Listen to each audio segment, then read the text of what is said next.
గల్లీలో UT common capital గొడవ ఢిల్లీ నుంచి మాత్రం తెలంగాణలో ఉన్న బీఆర్ఎస్కి కాంగ్రెస్కి మాత్రం కరప్షన్ మెడల్స్ ఇస్తున్నారు ప్రధానమంత్రి నరేంద్ర మోడీ. ఈ నేపథ్యంలో 11 సంవత్సరాల క్రితం యాదికి తీసుకొస్తున్నారు తెలంగాణకు సంబంధించిన బీఆర్ఎస్ నాయకులు. అప్పుడు కూడా రాష్ట్ర విభజన సందర్భంగా హైదరాబాద్ చుట్టూనే రాజకీయం జరిగింది. హైదరాబాద్ యూటీ చేస్తారని కొంతమంది, కామన్ క్యాపిటల్కి సంబంధించి చర్చ రాకముందు యూటీ అయిపోద్దని పెద్ద భయాందోళనలు వచ్చినాయి. ఆ తర్వాత 2 రాష్ట్రాల విభజన సందర్భంగా కామన్ క్యాపిటల్ అని ఒక అండర్స్టాండింగ్కి వచ్చి 10 సంవత్సరాలు పెట్టారు. అది రేపు జూన్ 2వ తారీఖుతో ఈ 10 సంవత్సరాల గడువు ముగుస్తుంది. అయితే 10 సంవత్సరాల గడువు టెక్నికల్గా ముగుస్తుంది, కానీ ఆంధ్రప్రదేశ్కి సంబంధించిన యంత్రాంగం మొత్తం వ్యవహారాలన్నీ ఆంధ్రప్రదేశ్కి షిఫ్ట్ అయిపోయి దాదాపు 8-9 సంవత్సరాలు అయిపోయిన పరిస్థితి కనిపిస్తుంది. అయితే తాజాగా ఇప్పుడు కొద్ది రోజుల క్రితం యూటీ జరిగే అవకాశం ఉంది హైదరాబాద్ అని కేటీఆర్ అన్నారు. ఇప్పుడు హరీష్ రావు వచ్చి ఇది కామన్ క్యాపిటల్ ఎక్స్టెండ్ చేసేయడానికి కొంత ప్రయత్నాలు జరుగుతున్నాయనేది ఇప్పుడు కొత్త అనుమానాలు లేవనెత్తుతున్నారు.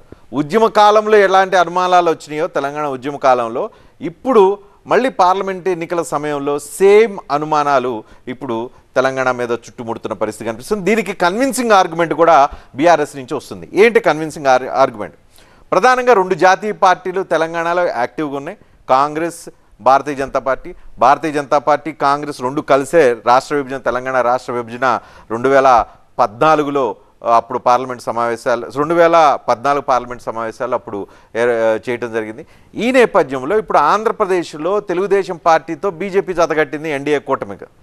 తెలంగాణలో కాంగ్రెస్ పార్టీ ఉంది. కాంగ్రెస్ ఉన్న ఇక్కడ రేవంత్ రెడ్డి ఒకప్పుడు తెలుగుదేశం పార్టీ, అదేవిధంగా చంద్రబాబు నాయుడుకి అత్యంత సన్నిహితుడిగా అందరూ అనుమానించే పరిస్థితి కనిపిస్తుంది. ఎస్పెషల్లీ బీఆర్ఎస్ అనుమానించే పరిస్థితి కనిపిస్తుంది.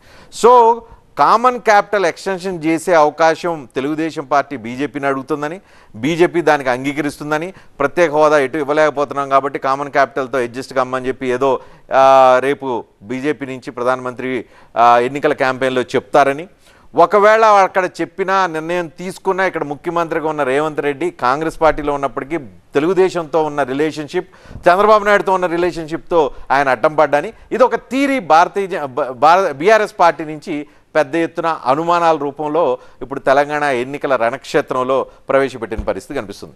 ఇవన్నీ జరుగుతాయా లేదా పక్కన పెడితే చర్చించుకోవడానికి, అనుమానించడానికి అయితే బాగా కన్వీనియంట్గా కనిపిస్తున్న పరిస్థితి కనిపిస్తుంది.